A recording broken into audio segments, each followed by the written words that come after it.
কেনেকুৱা মানে আমি যিখিনি কেনেকুৱা টিকেট কি কথা আজি এবাৰ কথা পাতিবলৈ চেষ্টা কৰিম আৰু আপোনালোকৰ লাইভ দেখুৱাম তো ভিডিঅ'টো আপোনালোকে শেষলৈ চাই থাকিব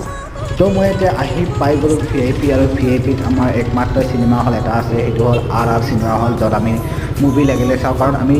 টাইমটো বেছি নাপাওঁ আৰু মানে মেইন চিটিলৈকে গ'লে আৰু যাম বহুত টাইম লাগি যায় তো তাত মানে এদিন ছুটি লাগিব তেতিয়াহে আমি বাহিৰত মুভি চাব তো নৰ্মেলি আমাৰ মুভি চোৱাৰ কাৰণে এইটোৱে বেষ্ট চিনেমা হল RR যোনটো VIPত আছে আৰু ইয়াতে বাহিৰৰ পৰা দেখিছোঁ এখন ৰাঘৱৰ ডাঙৰকৈ পোষ্টাৰ লগাই থোৱা আছে আৰু ভিতৰত গৈ চাওঁ এতিয়া কেনেকুৱা পৰিৱেশ পৰিস্থিতি আৰু মই বাহিৰৰ পৰা দেখি আছোঁ কিন্তু আমাৰ বক্স অফিচ কাউণ্টাৰ বন্ধ হৈ আছে কিন্তু চাওক কোনোবা এজন মানুহ লগ পাওঁ নেকি মই কথা পাতিব চেষ্টা কৰিম মই ভাবিছিলোঁ আপোনালোকক ভালদৰে কথাখিনি মই ইয়াতে থকা টিকেট কাউণ্টাৰৰ পৰা কোনোবাৰ পৰা কথাখিনি জানিব চেষ্টা কৰিম মানে কেনেকুৱা কি টিকেট চলিছে কিমান চেল হৈছে অলপমান জানিব বিচাৰিছিলোঁ কিন্তু আমাৰ বেড লাক এতিয়া কাউণ্টাৰটোৱে বন্ধ হৈ আছে আৰু কিন্তু ইয়াতে মই লিষ্টখন দেখি চালোঁ যে প্ৰত্যেকটা শ্ব'য়ে ৰাঘৱৰ হৈ আছে মানে